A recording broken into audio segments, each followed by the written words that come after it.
네, 목표나무 완성하기라는 토픽으로 얘기해 보도록 하겠습니다. 앞서 했던 내용을 좀 다시 한번 정리를 해보면 이렇게 되겠죠. 어떻게 하느냐? 예. 야심작 목표를 명확하게 하는 것 되게 중요합니다. 명확하게 하고. 그다음에 걸림돌 찾고요. 걸림돌을 극복할 중간 목표, 디딤돌을 찾습니다. 예, 이게 목표입니다. 그러니까 중간에 할 액션이 아니고. 그다음에 요 액션을 그다음에 중간 목표들의 순서를 정하고요. 먼저 해야 될 거 나중에 거. 이거 타임라인 순서로 순서를 정하고 그다음에 실행 순서에 해당하는 거에 목표별로 활동 계획을 적었습니다. 그래서 아까 구체적으로 적었던 그 중간 목표의 상당수 적은 내용들이 이 활동 계획에 해당하는 거죠. 그래서 아까 요 스텝 5를 벌써 하신 분들이 좀 계신 거였어요. 이렇게 되어 있다라고 말씀드리겠고요. 자, 야심작 목표는 명확하게 설정하는데 최종 결과이기 때문에 중간 목표가 아니라 최종 목표이기 때문에 좀 야심차게 적어보면 좋겠다. 예, 논문 3편, 뭐 이거 되게 야심찬 것 같습니다. 그래서 논문 주제 잡는 것, 이건 좀 생각을 좀 해봐야 되지 않을까. 뭐 사람마다 차이는 있겠지만. 그리고 두 번째, 구체적이고 간략하게 표현해야 된다. 구체적으로 간략하게 표현을 한다라고 해서 또 주어가 없다든지 기한이 없으면 안 되겠고요. 구성원들의 공감대를 형성한다. 그러니까 주변의 사람들한테 설득이 되면 이거는 합당한 목표구나라는 것을 알 수가 있습니다. 걸림돌을 파악합니다. 걸림돌 파악하는 것이 왜 중요하냐? 가급적 환경 문제를 돌리지 않고 나한테서 원인을 한번 찾아보는 것 되게 중요하고요.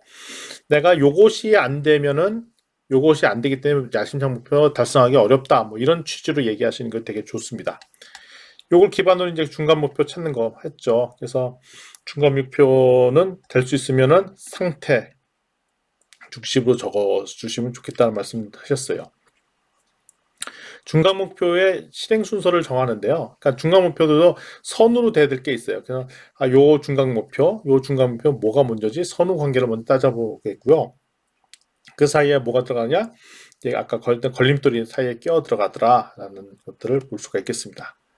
그래서 선행 조건 살펴봐야 되죠. 그래서 어떤 게 우리가 원인 결과, 우리 지난번에 했던 뭐가 원인이고 뭐가 결과일지를 살펴보는 것. 그 사이에 걸림돌이 적절하게 끼어 들어가는 게 맞는지 살펴보는 것입니다. 예를 들어서 설명드리겠습니다. 올해 책을 만들어서 2년간 10,000부 정도 판매되는 것을 야심작 목표로 잡아보았습니다. 걸림돌이 3가지를 잡았어요. 읽는 재미가 크지 않다, 이익이 선명하지 않다, 독자층이 좁다. 그래서 이걸 중간 목표로 뭐냐면 쉬운 어휘 사용하고 스토리텔링 기법 사용하고 사파나 표를 적절히 사용하겠다. 그다음에 다양한 업종에서 실제로 사용한 추가 사례를 추가한다. 실습 자료를 추가하고 실습 과정을 자세히 설명한다. 다양한 업종에서 사용된 사례를 넣고 그다음에 청소년 관련된 뭐 내용들을 넣는다. 뭐 이렇게 적었죠. 근데 제가 보면 아까 적은 내용들이 어떻게 보면은 이게 실행 계획에 가까운 정도 내용들이 기록이 돼 있어요. 엄밀히 따지면 뭐냐면 여기는 이렇게 적어준 게 아니라 중간 목표 여기에 요 자리에는 뭐가 들어가는 게 좋냐면 독자층을 넓힌다. 여기는 독자들의 이득을 혜택을 분명하게 제시한다. 여기 요 정도로 들어가는 게 좋고 독자층을 확대한다. 그다음에 읽는 재미가 있도록 설계한다. 요 정도가 좋거든요. 근데 여기에 보면 실행 액션 플랜까지도 같이 막 실행계까지도 같이 좀 적혀져 있어요. 그러니까 요건 너무 수준을 낮은 수준이 아니라 구체적인 수준까지도 여기가 기록이 돼 있다라고 알수면 좋겠습니다. 그래갖고 이것을 이렇게 다 표시하고 중간에 적절하게 장애 1과 관련된 것들은 요 3가지 이슈들, 장애 3와 관련된 요 2가지 이슈들, 장애 2 이렇게 요 이슈들 이렇게 섞여 있다는 것을 보여주는 거고요. 요걸 가지고 그다음에 구체적인 시간적인 순서대로 뭐부터 하는 것이 좋을지를 이렇게 위치를 표시하는 겁니다. 먼저 타겟 고객을 늘리고 사례를 늘린 다음에 여기에 스토리 기법을 사용하고 표사파를 적절히 넣고 어휘를 쉽게 해서 만들어 놓고 이거는 이제 컨텐츠에 관련된 내용이고 그다음에 실습 과정을 추가해서 이걸 만들겠다.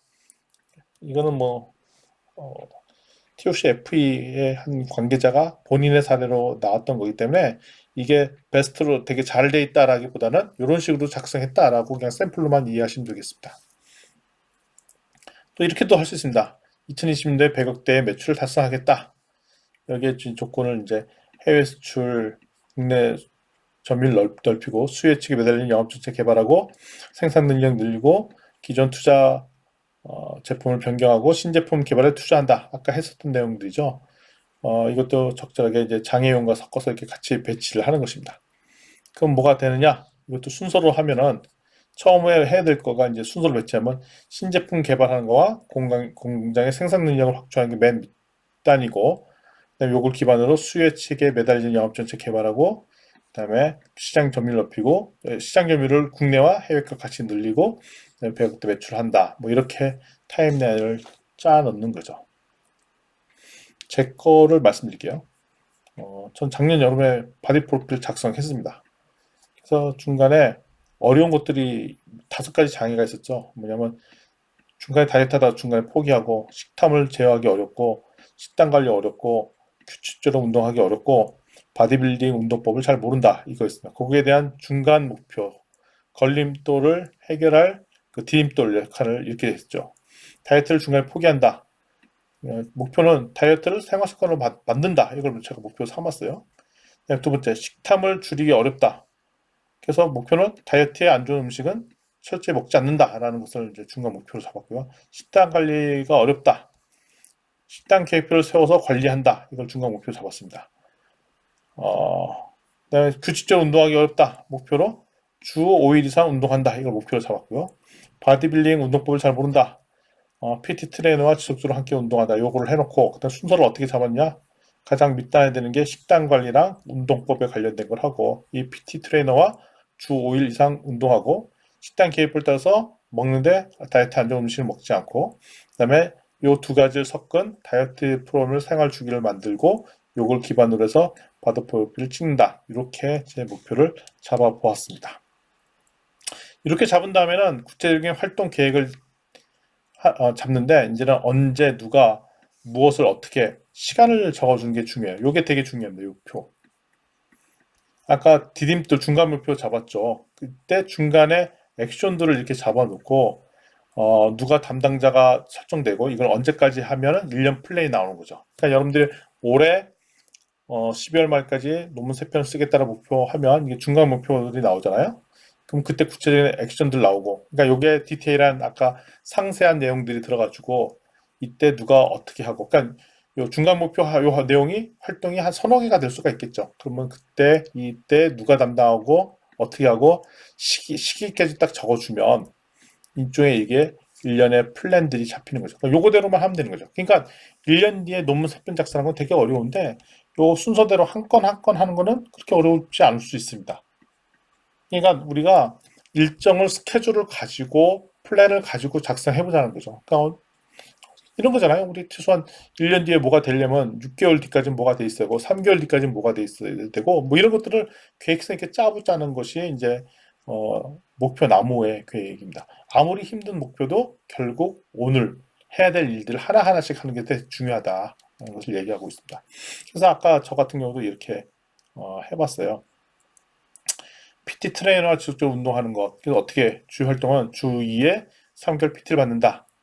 그리고 제 목표를 그 PT 트레이너와 공유하도록 했고 트레이너와 해서 주 2에 3개월짜리 PT를 끊겠다라고 얘기를 한 거고 이거 작성해서 3개월 받았어요. 주 5일 이상 운동한다. 오전에 헬스장에서 운동하고 틈틈이 홈트와 유산소 운동을 액션을 잡고 주중에 만약에 못하면 주말에도 하겠다. 그러니까 주말에 할 경우는 주중에 못할 경우만 하겠다. 그래서 내가 하는 거고 이거는 주 5회 이상 하겠다라고 일시를 잡은 거예요. 식단 계획서 관리한다. PT 트레이너 조언을 참조하여 아내와 식단 계획을 짠다. 우리 식사를 준비해 주는 분이 우리 아내이기 때문에 아내랑도 상의가 돼야 되죠. 그래서 이거 추가 활동이 필요한 건 뭐냐면 미리미리 식자재 확보하는 게 되게 중요합니다. 그래서 그 우리 쿠팡이나 이런데 그 미리미리 살 수 있는 물건들을 미리 비축을 해두는 거죠. 현미바비를 산다든지 닭가슴살을 산다든지 식자재를 미리 준비하는 게 중요합니다. 그래서 트레이너와 상의하고 그다음에 아내와 협조를 구해서 이 식단에 따라서 준비하고 그래서 매주 주 1회 쿠팡에 주문하는 프로세스를 저희가 추가해서 넣은 겁니다. 다이어트에 안 좋은 음식을 먹지 않는다. 그래서 주요 활동은 3가지 음식을 먹지 않았습니다. 그래서 밀가루, 설탕, 흰쌀밥을 먹지 않습니다. 단 일주일에 한번 치팅데이라 해서 이거를 허용해주는 날을 넣겠다 이런 거죠. 그리고 내가 뭘 먹냐 주로 닭가슴살, 야채, 고구마 등을 집중해서 먹겠다 이렇게 했고 이거는 아내랑 공유해서 매일 지키도록 하고 일주일에 하루는 해방되는 날, 치팅데이를 갖겠다. 이렇게 잡았습니다. 다이어트를 생활 습관을 만든다. 이거를 활동을 4개월 목표로 잡았기 때문에 4개월 동안 꾸준히 지킨다. 계속 운동후 계속 피드백, 평가 피드백에 나에 맞도록 조절한다. 다이어트 습관이 식단 조절이니 운동이니 방식이 계속 좀 나에 맞는지 너무 무리하면 또 다치게 되고 또 너무 과하게 또 식단 조절하면 금방 지치니까 나한테 맞도록 계속 피드백과 조정하는 작업이 필요한데 이거는 매일 나한테 기록표가 있습니다. 그래서 점검해서 봤다. 이렇게 작성하면은 결국 성공하게 되는 거죠. 그래서 제가 작년 8월 15일 날 제가 이제 바디 프로필을 찍었습니다. 요대로 해갖고. 그러니까 내가 이거를 언제 세웠냐면 이 날짜는 요 날인데요. 이게 제가 이제 정확하게 작성한 날짜는 언제냐면 작년 연초에 1월달인가? 1월달에 요걸 작성하고 6개월짜리로 잡은 거네요. 6개월짜리로 이렇게 해갖고 실행을 했더라. 이거 말씀을 드리려고 합니다. 그러니까 이렇게 좀 작성해 보는 거 되게 중요한 것 같아요. 자, 여기까지 하고 그다음에 또 계속 좀 얘기하면 이 지금까지 오늘 했던 내용들을 살펴보면은 지난 3번에 걸쳐서 목표나무 작성하는 거 해봤고 가지 만드는 거 해봤고 그다음에 구름 이렇게 만드는 작업까지 같이 쭉 했었습니다. 목표나무는 목표를 설정하고 목표가 설정한 상태에서 실행 계획을 잡는 것, 그러니까 목표를 달성하기 위한 것을 만드는 게 목표나무고요. 가지는 현재 상황이 어떤 걸 전개됐을 때 앞으로 어떻게 될 것인지 미래를 예측하는 도구로 쓰는 게 브랜치입니다.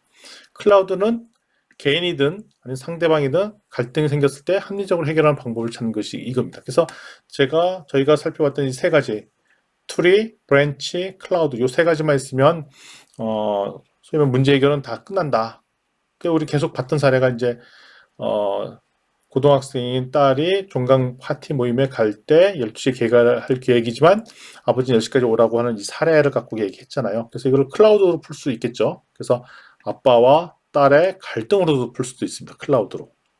그래서 아빠 말을 듣고 딸의 말을 듣고 이 두 개 중에 하나를 어떻게 대안을 만들까? 그래서 여러 가지 대안들을 만들었잖아요. 그래서 누가 뭐가 좋은지 알 수가 있었고 이 소위 말하는 A측 주장과 B측 주장이 갈등이 될 때 이걸 창의적으로 양쪽을 다 윈윈하는 대안을 만드는 것이 무엇인가를 봤던 것이 클라우드였고요. 그 다음에 이거를 아예 딸의 입장에서 나는 무조건 12시에 참석한다. 12시까지 종강부님이 간다라는 전제를 끌고 그렇지만 이게 위험이 귀갓길에 보호받지 못할 위험이 있잖아요. 이러면 안 되잖아요. 그러니까 이 위험을 노출되지 않기 위해서 중간에 발생할 수 있는 일들을 다 시나리오를 이렇게 짜보고 블렌치로 이렇게 다 짜보고 여기서 마이너스 되는 것을 제거할 소위 말하면 위험하지 빠지지 않을 새로운 대안들을 만드는 것이 이제 브랜치인 거죠. 이거는 아예 가겠다는 걸 전제로 깔아놓고 발생할 수 있는 위험들을 해결할 때 그러니까 동일한 상황을 클라우드로 풀어도 되고 이 브랜치로 풀어도 됩니다. 그게 이제 현재 취하는 행동으로 말미암아 발생할 수 있는 최종 결과물을 가지고 예측을 해보는 이런 훈련들을 하는 거고요.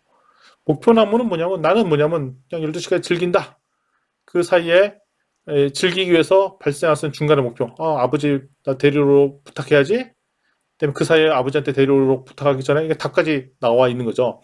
아버지께 종강 파티의 상황을 말씀드려야지. 이게 전제 조건이다. 내가 즐기기 위해서는 그 전에 뭐가 있을 때냐? 아버지께 데려오도록 부탁하는 작업이 있어야 되고 나 아버지한테 부탁하기 전에 아버지한테 종강 파티 상황이 이렇게 해서 충분히 이해가 되도록 하는 작업들을 같이 해야 된다. 이게 중간 목표들을 잡아주는 것. 이게 되게 중요한 포인트다. 양장 목표에서 이 장애를 중간에 디딤돌 삼아서 긍정적으로 바꾸는 작업을 하는 게 이거였습니다.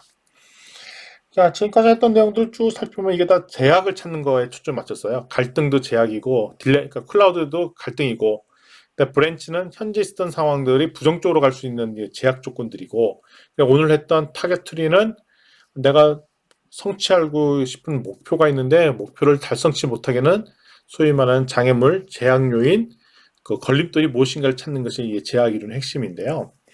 왜 우리가 제약을 찾는 것, 장애를 찾는 것이 중요하냐 하면 장애를 극복하는 것이 목표 달성이 되게 쉬워집니다.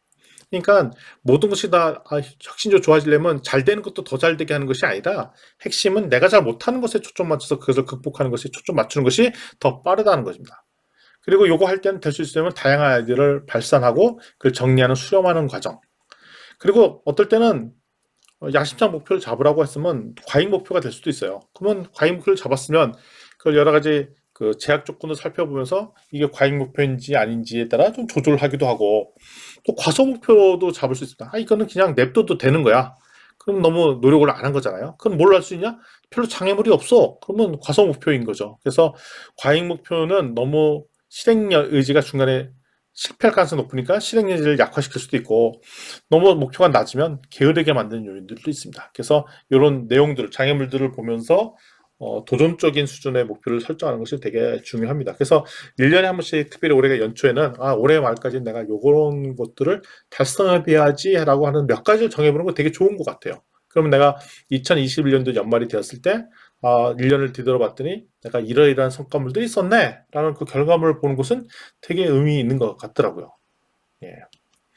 그래서 제약을 경영한다. 그래서 이게 제약 이론입니다. TOC라는 이 TOC 그 TOC 중에 저희가 계속했던 거는 Thinking Process라는 그 기법인데 기본적인 것은 이건 뭐냐면 이게 똥톤 이론이라는 리트의 체분 최순환의 법칙. 예를 들면 이 통에 물을 담기 위해서는 물이 어디까지 올라갈 수 있냐?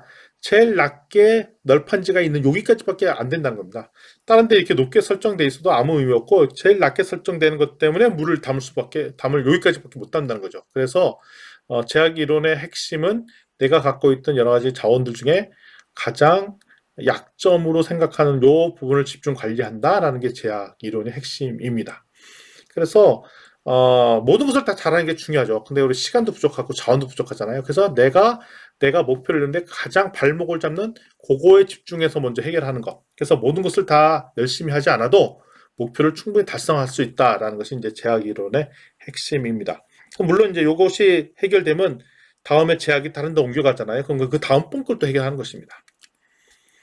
이러다 보니까 제가 주도적인 삶을 살 수 있게 되고 내가 이 전후 맥락의 상황들을 파악하다 보니까 나의 영향력이 점점 확대됩니다. 제약 이론으로 삶 살다 보면 처음엔 요거 해결하고 다음에 요걸 해결하고 요걸 해결하고 막 이렇게 하면서 제가 해결할 수 있는 영향력이 높아지는데 그 상당수 많은 사람들이 이거 어떻게 생각하냐면 잘 모르겠는데 몰라요 라고 이렇게 모른다는 얘기를 쉽게 하는 것 되게 위험한 발상입니다. 따라서 나의 삶을 주도적으로 살 수 있도록 하는 것이 되게 중요하고요. 주도적인 삶을 산다는 것은 결국 문제 해결 능력이 뛰어난다는 것을 말씀드릴 수 있겠습니다.